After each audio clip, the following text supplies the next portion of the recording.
하나님 주신 말씀 역대상 25장 1절에서 7절까지의 말씀입니다. 구약성경 647면에 있습니다. 역대상 25장 1절에서 7절까지의 말씀입니다. 한 절씩 봉독하도록 하겠습니다. 다윗이 군대의 지휘관들과 더불어 아삭과 헤만과 여두둔의 자손 중에서 구별하여 섬기게 하되 수금과 비파와 재금을 잡아 신령한 노래를 하게 하였으니 그 직무대로 일하는 자의 수요는 이러하니라.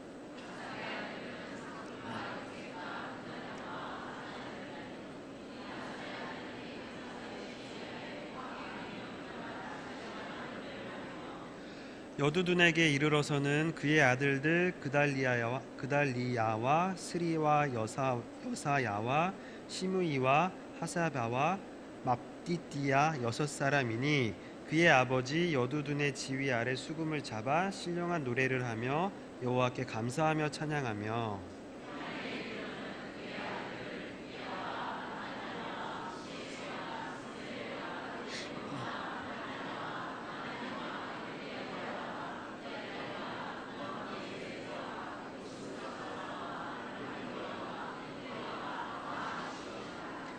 이는 다 헤만의 아들들이니 나팔을 부는 자들이며 헤만은 하나님의 말씀을 가진 왕이 선견자라. 하나님이 헤만에게 14아들과 3딸을 주셨더라.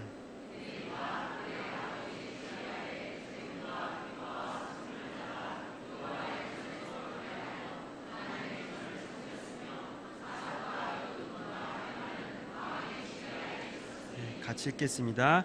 그들과 모든 형제 곧 여호와 찬송하기를 배워 익숙한 자의 수요가 288명이니라. 네. 하겠습니다. 하나님 감사합니다. 특별히 구별하여 세우시고 하나님을 마음껏 찬양하되 신령한 노래로 찬양하는 귀한 직분을 허락해 주심에 감사합니다. 오늘 특별히 우리 시온 찬양대를 통하여서 우리가 함께 헌신을 다짐하고자 합니다. 시온 찬양대만의 찬양이 아니라 이 공동체 가운데 있는 모든 이들이 하나님을 찬양할 때에 하나님이 기뻐 받으시는 찬양드리는 그런 귀한 우리 모든 공동체에 되게 하여 주시옵소서. 특별한 그 통로로 우리 시온 찬양대 사용하여 주시고 이 시간 말씀 함께 들을 때에 말씀으로 다시 한번 도전받고 내가 가진 이 직분 가운데에 하나님 기쁨으로 잘 섬겨 나아갈 수 있도록 은혜를 더하여 주시옵소서. 예수님의 이름으로 감사하며 기도드렸습니다. 아멘.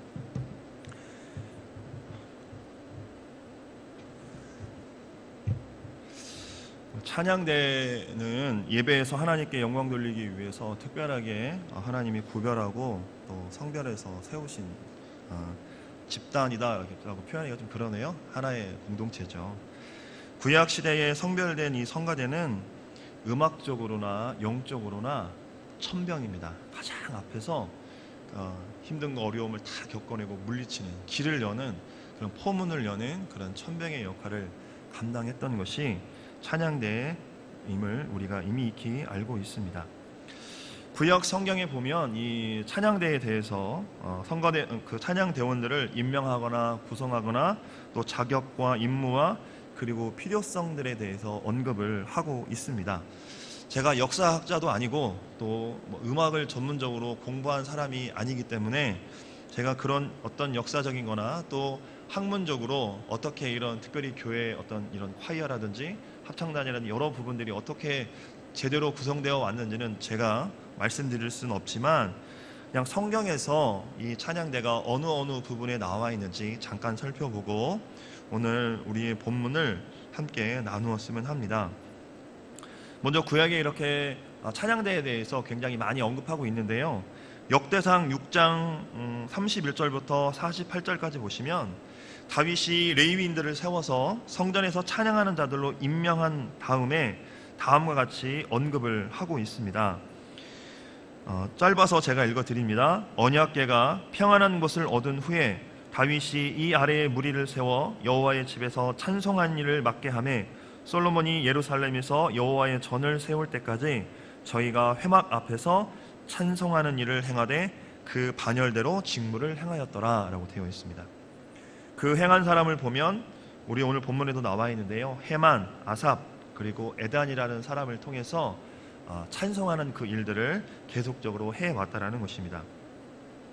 역대상 16장 4절에서 7절도 보시면 다윗과 백성들이 언약궤를 성막에 안치한 후에 또 하나님을 찬양하는 내용들이 기록되어 있습니다. 성경이 길기 때문에 제가 읽지는 않겠습니다. 또 역대상 23장 3절에서 6절까지의 말씀을 보면 레위 자손의 구분과 임무에 대해서 나오는데, 그 중에서 우리가 흔히 말하는 찬양대가 몇 명이었냐? 4,000명으로 이렇게 기록을 되고 있습니다. 이것은 한번 좀 읽어봤으면 좋겠는데요. 레위 사람은 30세 이상으로 계수하였으니 모든 남자의 명수가 38,000인데 그 중에 24,000은 여호와의 전 사물을 보살피는 자요, 6,000은 유사와 재판관이요, 4,000은 문지기요, 4,000은 다윗의 찬송하기 위하여 지은 악기로 여호와를 찬송하는 자라라고 되어 있습니다. 그만큼 이 시대에도 하나님을 찬양하는 자들이 많이 있었다라고 이야기하고 있죠.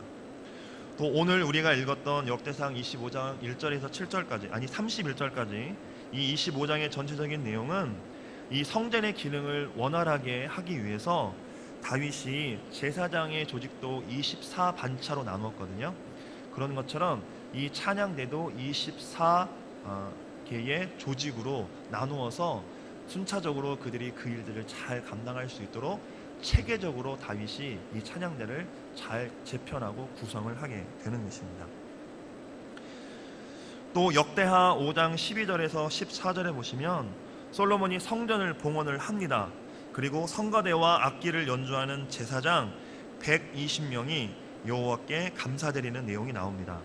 잠깐 살펴보면 노래하는 자가 일제히 소리를 발하여 여호와를 찬송하며 감사하는데 나팔 불고 재금 치고 모든 악기를 울리며 소리를 높여 여호와를 찬송하여 가로되 선하시도다 그 자비하심이 영원히 있도다 라고 성전을 건축한 이후에 또 먼저 하나님 앞에 찬양대가 멋지게 하나님의 영광을 올려드리는 그 일을 감당을 했다라는 것입니다. 또 역대하 29장에 보시면 히스기야 왕이 성전을 청결하게 한 사건이 나옵니다. 아시는 것처럼 분열왕국 이후에 성전이 정말 더럽혀졌죠. 이방 신도 있고 하지 말아야 할 행동들을 그 성전 안에서 수없이 저질렀는데, 이 히스기야 왕이 성전을 청결한 이후에 또 각종 제사를 재개하는 그 과정 가운데 있어서 이렇게 이야기합니다. 히스기야가 명하여 번제를 단에 드릴 새 번제 드리기를 시작하는 동시에 여호와의 시로 노래하고 나팔을 불며 이스라엘 왕 다윗의 악기를 올리고 온 회중이 경배하며 노래하는 자들은 노래하고 나팔 부는 자들은 나팔을 불어 번제를 마치기까지 이르니라 라고 되어 있죠. 또 이렇게 하나님 앞에 예배할 때에 찬양대가 빠질 수 없는 귀한 역할을 감당을 했다라는 것입니다. 마지막으로 느헤미야서 구약 성경에서 역사적으로 마지막 책은 느헤미야죠.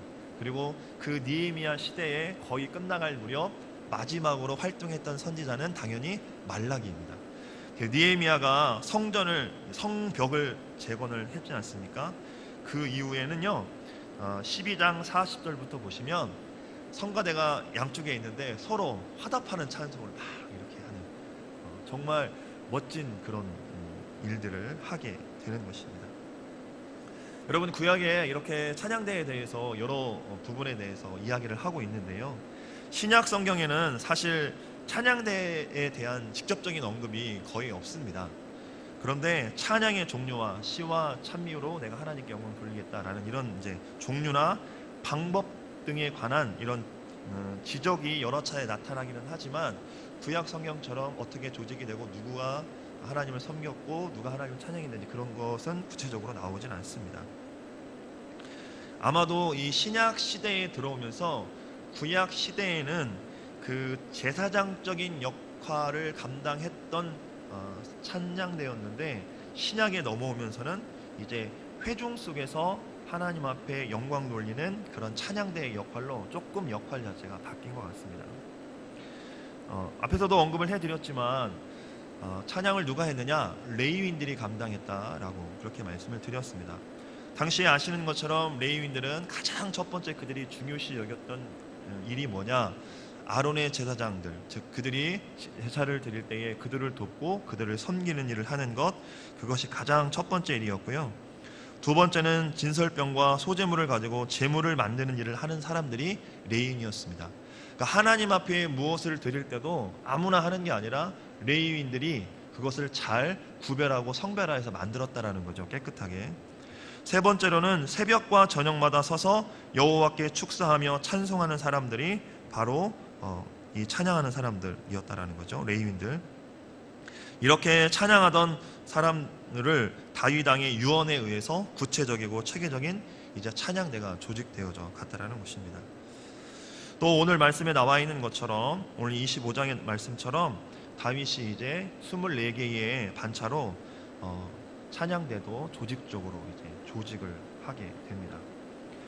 자, 이렇게 찬양대를 귀하게 여기고 하나님 예배하는 것 가운데에 가장 앞에 두고 조직적이고 체계적으로 찬양대를 잘 관리를 했는데요. 이러한 전통이 분열 왕국 시대를 거쳐서 또 포로로 잡혀갔다가 귀환한 후에 재건된 성전을 거치면서도 이러한 조직이 계속 유지가 되었다고 합니다. 그런데 이처럼 성전의 이 찬양대의 조직은 예루살렘으로 당연히 구성됐고요. 그것은 예수님 당시까지 계속되었다고 합니다. 그런데 아시는 것처럼 초대교회는 지하에서 숨어서 예배를 드렸잖아요. 하나님을 믿는다고 겉으로 드러낼 수 없고 로마의 핍박과 원형 경기장에서의 죽음들, 또 그런 핍박들이 많았기 때문에 지하 카타콤이라고 하죠. 지하 무덤에서 예배를 드렸기 때문에 성가대가 있을 수 없죠. 크게 소리를 낼 수도 없고. 그래서 하지 않다가 기독교가 로마에 전파됩니다. 아시는 것처럼 콘스탄틴 대제 때 313년에 밀라노 칙령을 내리죠. 기독교를 국교로 공인을 합니다. 그러면서 지하에 숨어있던 교회가 이제 다시 지상으로 올라오게 되죠. 그러면서 이제 마음껏 하나님을 찬양하고 예배 드릴 수 있는 환경이 조성이 되었던 겁니다.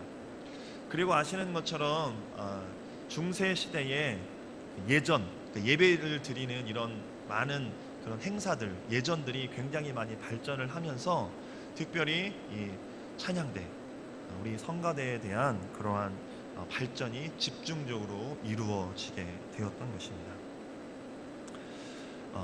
어찌 되었든 제가 구약에 대해서 쭉 말씀을 드렸는데 제가 그 중에 말씀을 이렇게 보면서 느꼈던 게 한 가지가 뭐냐면 하나님을 예배하고 하나님을 높이고 하나님 앞에 나아가는 그 어떠한 행위 가운데에도 찬양대가 꼭 있었다는 거예요.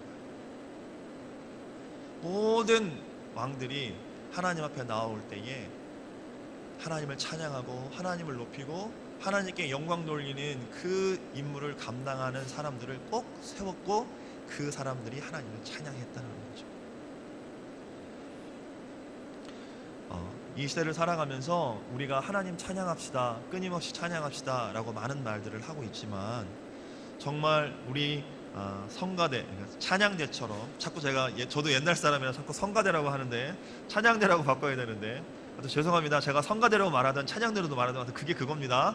그래서 하는데 이분들만큼 찬양을 입에 달고 다니는 사람도 없을 거예요. 제가 후반부에 가서 그 부분에 대해서 다시 언급하겠지만 왜 그렇죠? 주일만 연습하고 집에 가서 한 번도 안 부르시는 분은 없으시겠죠. 그죠? 그렇게 할 수가 없어요. 네. 내가 찬양을 잘하네 못하네 이거를 떠나서 양심에 찔려서라도 그렇게 막 못하실 거예요. 자, 이게 성가대만이 아니라 이따가 우리 다른 기존 성도들도 제가 다른 적용을 할 겁니다. 성가대 그럴까? 이렇게 고민하지 마세요. 나도 안 그런 부분이 많이 있으니까. 자, 오늘 다윗이 25장은 성가대를 체계적으로 조직하고 사람들을 세웠다라고 말씀을 드렸어요. 근데 오늘 말씀을 보니까 다윗이 군대 지휘관들과 더불어 아삽과 헤만과 여두둔의 자손 중에서 다 찬양 대장들이죠. 각자의 그 파트에서 구별하여 섬기게 하되라고 그랬어요. 구별이라는 거 많이 들어보셨죠? 원어를 보면 분리하다, 구별하다, 선택하다 라는 뜻을 갖고 있어요. 여러분, 우리가 구별 이야기하면 그냥 딱 떠오르는 게 세상과 교회는 별개야 라고 생각을 하잖아요. 그죠? 그런데 정말 성경에서 말하는 그 구별하여 섬기게 하는 것이 저 세상 사람들은 다 죽을 사람들이니까 탁 자르고 우리만 거룩하고 우리만 좋은 것이냐, 그런 게 아니라는 거 이미 우리가 익히 들어서 알고 있습니다. 여러분, 이 세상에 살되 그들과 구별된 삶을 살라는 것인데요, 말씀드리고 싶은 건, 여러분 구별되고 싶으세요? 아니면 그냥 평범하게 살고 싶으세요? 묻고 싶습니다. 그냥 기독교적으로 구별되는 게 좋은 거야, 이런 거 말고 내가 그냥 생각할 때 구별돼서 사는 게 좋은 것 같아요? 아니면 그냥 세상 사람들처럼 똑같이 사는 게 좋은 것 같아요? 어떻게 말을 해야 될지 모르겠죠. 내가 뭐라고 할지 모르니까. 저는요, 평범하게 사는 게 좋아요. 왜냐하면 구별된다라는 건요, 불편하다라는 거예요. 그렇잖아요. 쉬운 걸로 신호등을 잘 지키시나요? 참, 제가 중국등에 와서 신호등을 안 지킵니다. 네, 길이 좁고 이렇게 빨리 건너가잖아요. 네, 그냥 가장 비근한 예를 드는 겁니다. 구별된다는 건 뭐예요? 새벽에는 제가 차량 운행을 했었습니다. 우리 대원교회에서는 정말 감사하고 은혜롭게 새벽 차량 운행을 하지 않지만, 제가 처음에 사역했던 교회가 안성에 있었는데요, 새벽 3시 40분이면 일어나야 돼요. 그래서 차량을 끌고 나가야 됩니다. 근데 그 새벽에 차를 돌면 새벽 3시 40분 4시니까 차가 없어요. 그런데 참 신기한 거는 웬만한 도로는 다 전멸등이에요. 깜빡깜빡 그냥 지나가도 되는 거예요, 없으면. 근데 희한하게 큰 사거리는 꼭 신호등이 걸려요. 그러면 갈등이 생깁니다. 시간을 보고 내가 지금 여기서 멈추면 분명히 늦는데 가야 되나 말아야 되나, 이거에 대해서 고민을 하게 돼요. 근데 제가 세상 사람들처럼, 물론 세상 사람들이 다 그런 건 아니지만 일반적으로 그냥 가요, 멈춰요. 간다고 하면 좀 그렇고 멈춘다고 하면 나만 그렇고, 그렇죠? 대부분이 그냥 가요. 바쁘니까. 바쁜 것보다도 그 새벽에 차가 오지 않기 때문에 사실 큰 문제는 생기지는 않습니다. 그런데 제가 신앙에 자꾸 이게 걸리는 거예요. 분명히 빨간불은 쓰라고 되어 있는 건데, 그죠? 노란불은 황급히 가라고 뭐 목사님이 그러시긴 하셨는데, 빨간불은 분명히 써야 된단 말이에요.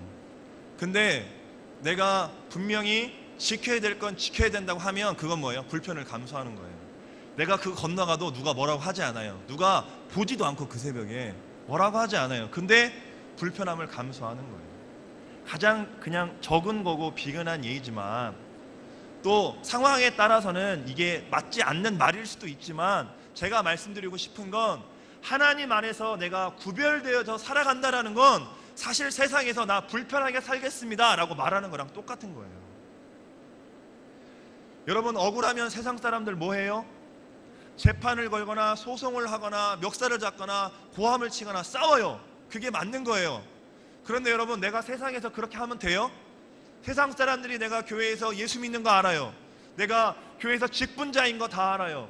내가 교회에서 은혜 있는 척 하면서 내가 회사에서 생활했어요.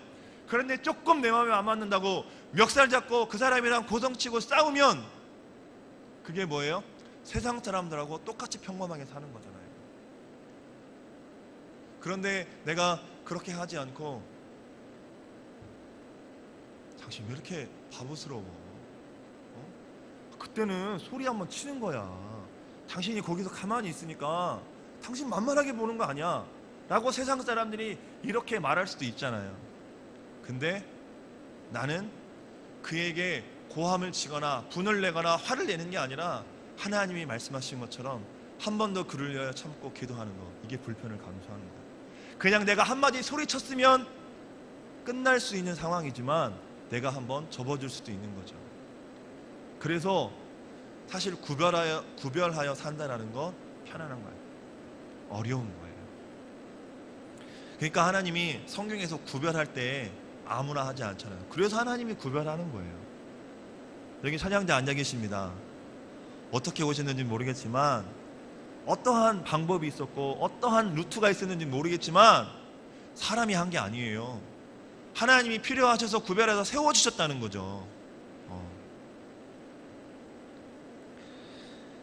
미국의 어느 교회에서 예배당을 새로 마련했는데요, 술집으로 쓰던 건물이었대요. 술집으로 쓰던 건물을 이제 사서 리모델링을 해서 교회가 됐습니다. 인테리어를 다 하고 나서 그곳에서 예배를 드리게 됐는데요, 건물을 판 주인이 키우던 앵무새를 선물로 놓고 갔습니다. 아시나 봐요. 누구는 웃으시네요. 아시나요? 네. 대형교회 성도들은 센스가 넘쳐요. 네. 제가 괜히 실망할까봐 알아도 모른다고 해주시고 감사합니다. 네. 어쨌든 처음 듣는 것처럼 들으세요. 자, 이 앵무새가 주일에 예배드리러 오는 교인들을 보면서 말했습니다. 목사님이 들어오니까 새 주인이다 그랬어요. 새 주인 들어온다 그랬어요. 성가대가 이제 찬양대가 계속 또 성가대라 그러네. 찬양대가 들어오니까 새 팀이다 새 팀이다 그랬어요. 이제 그 다음이 중요하겠죠. 주일에 들어오는 어떤 한 교인이 들어왔습니다. 그러자 이 앵무새가 그 교인을 보고 이렇게 이야기했습니다. 뭐라고 이야기했을까요? 그 손님이네 그 손님이네 그랬어요. 네. 제가 무엇을 말씀드리려고 하는지 아시겠죠? 여러분, 구별되었다라는 거는요, 주일날 예배 와서 나는 찬양대로 이쁜 가운 입고 사람들 다 우러러보는 앞에 나와서 찬양하고, 이게 구별이 아니라는 걸 말씀을 드리는 거예요.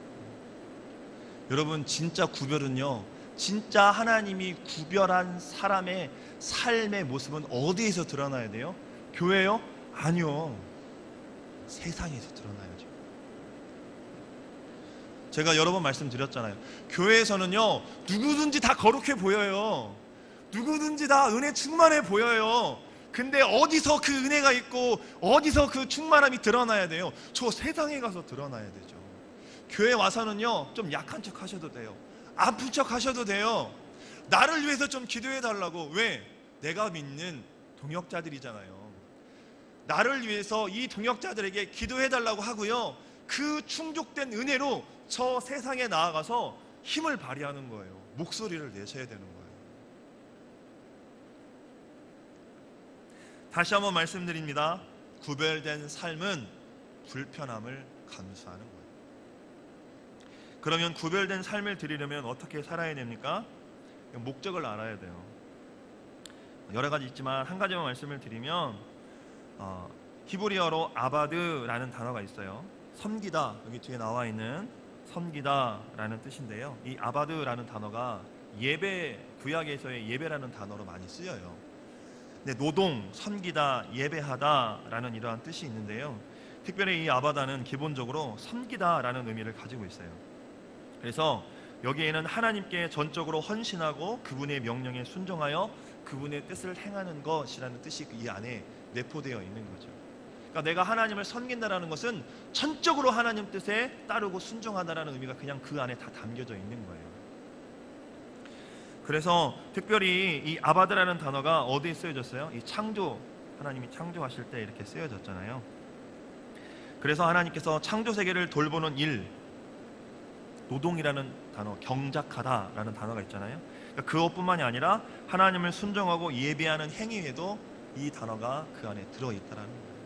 그러니까 여기에서 섬기게 하다, 구별하는 삶, 구별하는 모습, 이것들이 어떻게 우리가 살아야 되느냐, 그게 바로 하나님을 온전히 따르고 섬기는 것, 그게 구별하는 삶을 사는 거예요. 자, 그러면 구별하여 섬기는 삶이라는 건 과연 뭐냐? 주일날 이렇게 교회에 오는 게 섬기는 게 아니라고 말씀드렸잖아요. 여러분, 진짜 구별된 삶은요, 내가 갖고 있는 그 직업이든 직분이든 그 신분에 맞게 하는 거예요. 여러분, 학생이 구별된 삶을 사는 게 뭐예요? 공부 열심히 하는 거예요. 그리고 주일 성도 잘 하는 거예요. 예수 믿는다고 맨날 학교 가서 게임만 하고 공부 시간에 잠만 자고 옛날엔 도시락도 까먹었는데 요즘 그런 것도 안 생겨서 없지만 그런 일만 하면 그건 구별된 삶이 아니라는 거죠. 그럼 친구들도 욕해요. 예수 믿는 애가 왜 저러냐고. 즉 여러분, 주일 하루는 우리가 거룩해 질 수밖에 없어요. 왜 그럴까요? 하나님이 약속하신 예배잖아요. 이 예배 가운데에 성령이 임해요. 예수 그리스도의 보혈로 우리를 씻김 받는 날이에요. 그렇기 때문에 우리가 일주일 동안의 세상에서 어떠한 때를 묻히고 왔을지라도 이 예배 가운데에 하나님을 찾으면 하나님은 우리를 다시 만나주시고 거룩하게 하시는 거예요. 그런데 우리의 삶이 일주일 동안 내가 주일 가면 그냥 다 씻김 받아. 그리고 일주일 동안 그냥 내 마음대로 살아요. 왜? 주일날 가면 씻김 받는데 그냥 주여 한번 하면 된대. 그런 착각으로 살면 안 된다는 거죠. 여러분, 우리가 이 주일을 거룩하고 복되고 하나님의 은혜를 경험하는 날로 만들려면 나머지 6일이 있어야 됩니다. 이 6일을 잘 준비해야 사실 이 마지막 하나님을 믿는 이 거룩한 주일이 우리에게 진짜 평강을 줄 수 있다는 거죠.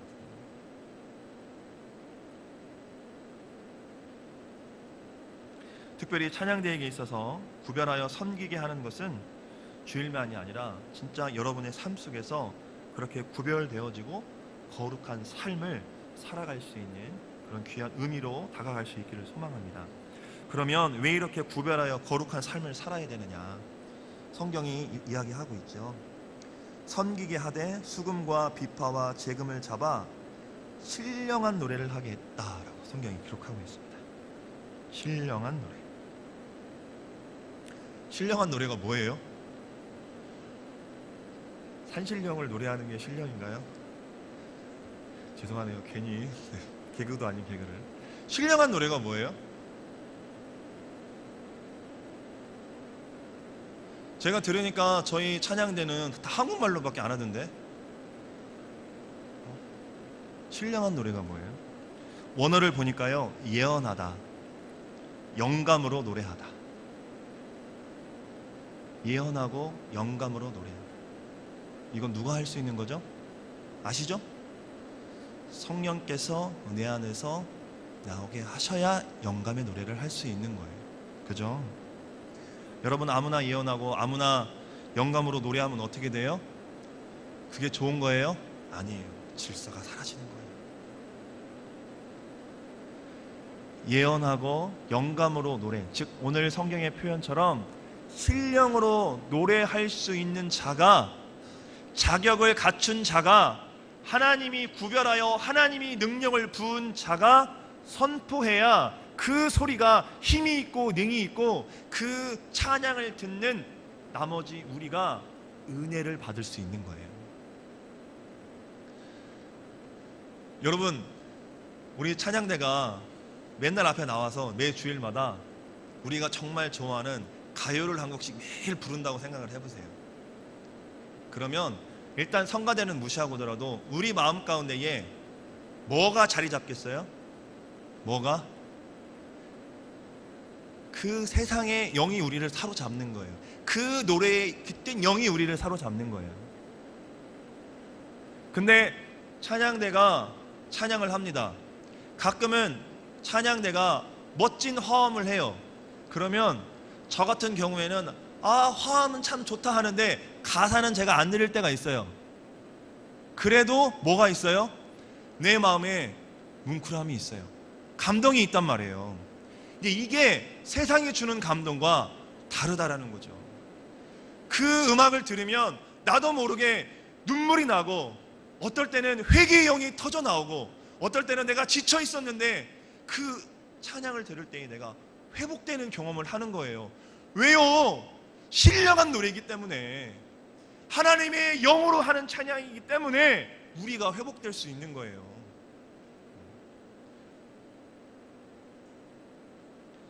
하나님 앞에 구별된 삶을 사는 자라야 영감으로 하나님을 찬양할 수 있는 거잖아요. 그러면 제가 앞에서 구별된 삶은 뭐예요? 불편한 삶이라고 했잖아요. 거기에 한 가지 덧붙이면 뭐예요? 주일만 거룩하면 돼요?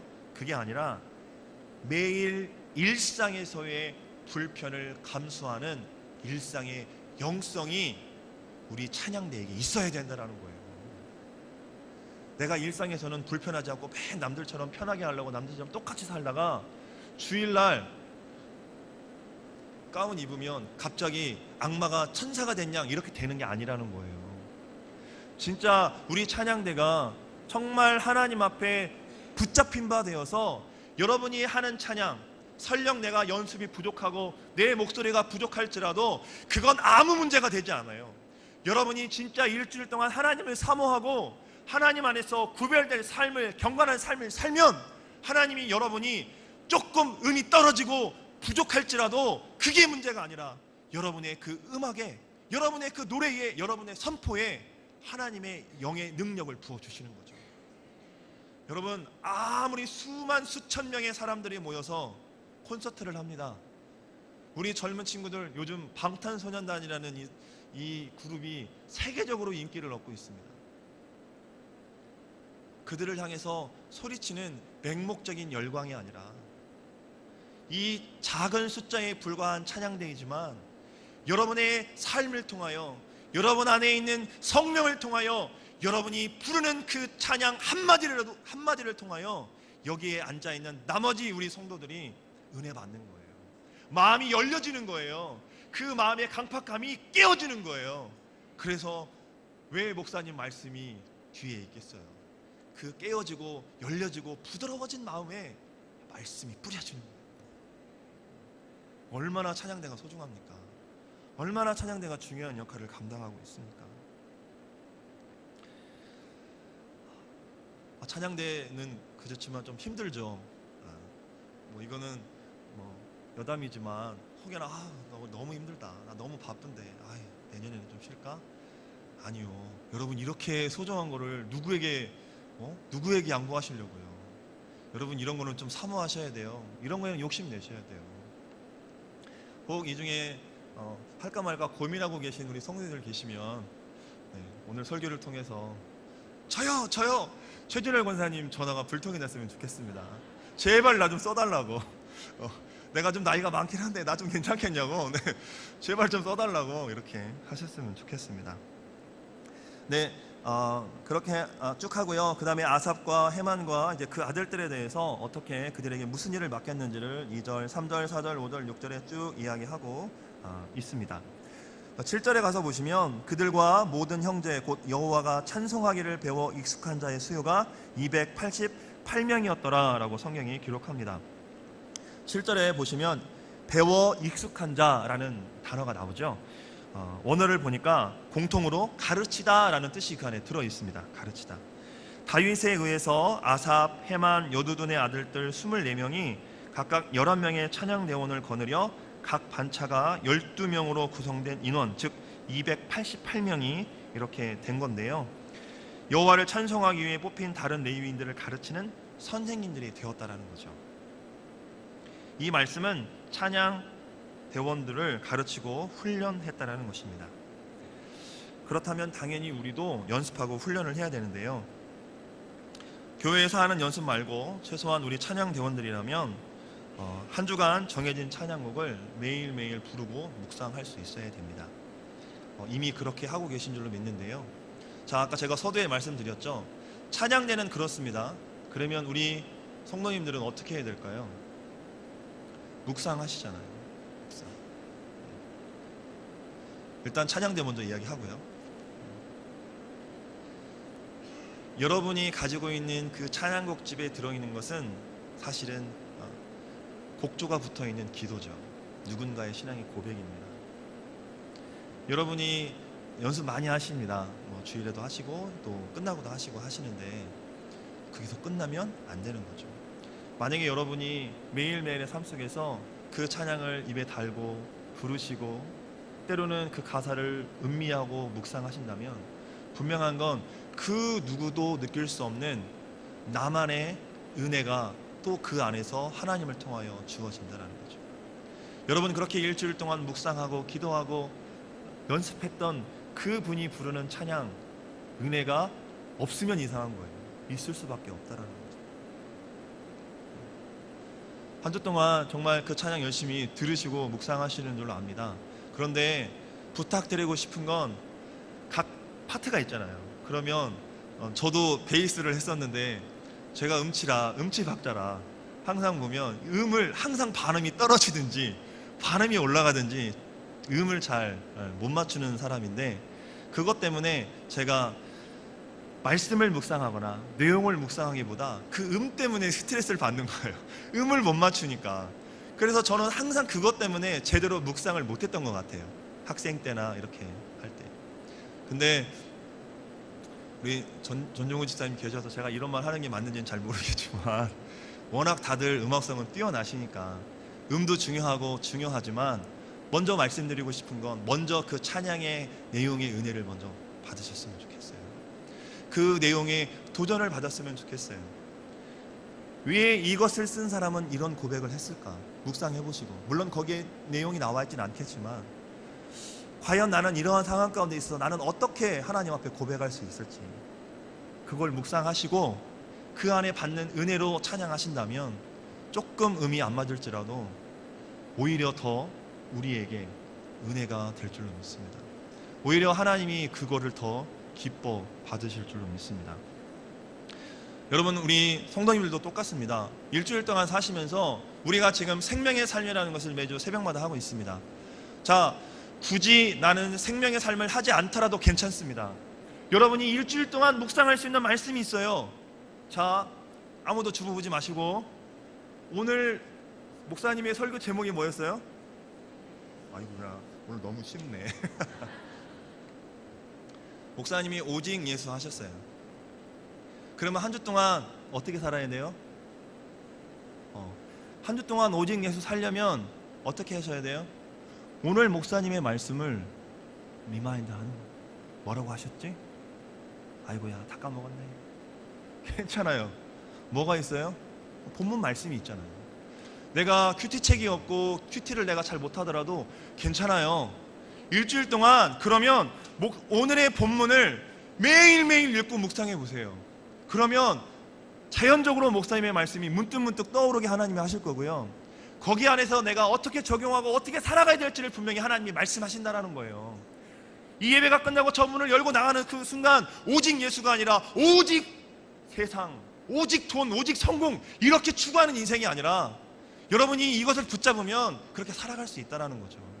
이게 뭐예요? 불편함을 감수하는 거죠. 요즘에 재미있는 드라마가 뭔지는 잘 모르겠습니다. 뭐가 재미있는지. 어쨌든 좋아하는 드라마도 있을 수 있잖아요. 나는 저녁에 숟가락만 넣으면 잠이 와. 잠자는 게 편할 수도 있어요. 근데 여러분, 그 시간에 다시 하나님의 말씀을 단 10분만이라도 읽고, 목사님이 뭐라고 말씀하셨지? 나는 그러면 오직 예수라고 하는데 나는 어떻게 이 예수를 붙잡고 살아가야 되지? 여러분, 그 10분이라도 여러분이 거기에 투자한다면 우리의 일상의 삶이 불편함이지만 그게 우리를 더 좋은 하나님의 풍성함으로 변화시킬 수 있다는 것입니다. 많은 인원, 화려한 관여나 전공자들 다 중요합니다.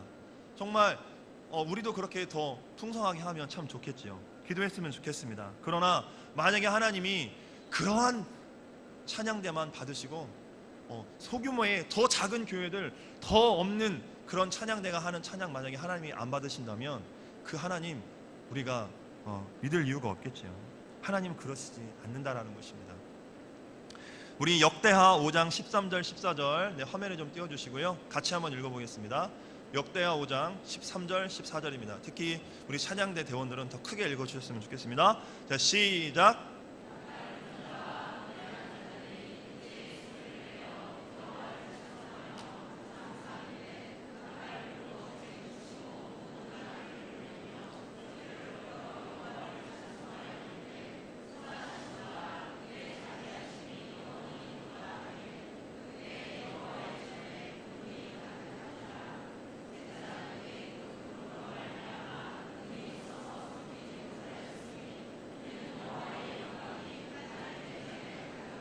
네, 앞절이요. 자, 예배하고 찬양하는데 14절에 보니까 제사장들이 그 구름으로 말미암아 능히 서서 섬기지 못하였으니 하나님의 임재와 영광이 압도된 거죠. 그죠? 여호와의 영광이 하나님의 전에 가득했다라고 그랬어요. 자, 근데 이게 언제예요? 앞에 13절 하반절 끝에 있죠. 두 번째 줄 밑에서 두 번째 줄 끝에 그때의 시작. 그때가 언제입니까? 하나님을 노래하고 하나님을 높일 때. 우리 찬양대 머릿속에 이 말씀을 한번 그려보십시오. 내가 하나님 앞에 섰어요. 이 앞에 섰어요. 매주마다 반복돼요. 사람이라는 건 참 희한한 게요, 적응력이 정말 좋아요. 처음에는 막 되게 떨려요. 심장도 떨리고요, 막 식은땀도 나고요. 내가 이 음을 잘 맞출 수 있을까? 잘할 수 있을까? 막 두근거리고 막 처음에는 그래요. 근데 이게 매 주마다 되풀이 되면 어떻게 돼요? 내가 때로는 피곤하고 내가 때로는 힘들 때는요, 어쩔 수 없이 서서 이렇게 할 수도 있어요. 그죠? 근데 이 말씀 보세요. 하나님을 찬양해요. 모든 악기와 찬양대가 하나님을 찬양합니다. 근데 하나님의 임재가 언제 있어요? 그때. 찬양대가 이 앞에서 섭니다. 정말 여러분이 찬양합니다. 그때예요. 우리 눈에 보이지 않지만 이곳에 하나님의 임재가 가득하게 된다라는 거예요. 그때에 우리 찬양대가 온 마음을 다하여 하나님 찬양할 때에 하나님이 하늘문을 여시고 이곳을 주의 영광으로 가득 채우시는 거예요. 그래서 모든 성도가 은혜 받게 됩니다. 말씀을 정리합니다. 하나님 앞에 구별되고 거룩하고 정결한 삶을 살 수 있는 우리 찬양대 또한 우리 모든 성도들 되기를 간절히 소망합니다. 여러분에게 주어진 하루하루가 때로는 정말 힘들고 어렵습니다. 정말 힘든 게요, 일상의 영성입니다. 수련회 가고 어디 기도원 가서 은혜 받는 거요, 사실 어렵지 않습니다. 은혜 못 받는 게 사실은 이상한 거죠. 그런데 매일매일 내 베풀이 되어지는, 맨날 직장에 가서 보기 싫은 사람 봐야 되고 또 누군가를 만나야 되고 누군가 대화 가운데 어그러짐이 있고 다툼이 있고 힘들고 어려운, 그리고 아니면 정말 아무런 일도 일어나지 않고 그냥 한 주가 지나가는 정말 무의미한 삶을 하루하루 살아갈 수가 있어요. 그런데 그 하루하루의 삶 속에서 영성을 유지하고 하나님을 놓치지 않는다는 거, 그게 진짜 영성 있는 사람이라는 거죠. 날마다 그렇게 하나님과 교제하고 영적으로 승리할 수 있는 우리 모두가 되기를 간절히 소망합니다. 더불어서 날마다 불러야 할 찬양을 영감으로 부르며 하나님과 그 누구보다도 찬양으로 친밀하게 교제하는 사랑하는 우리 시온 찬양대 되기를 주의 이름으로 축복합니다.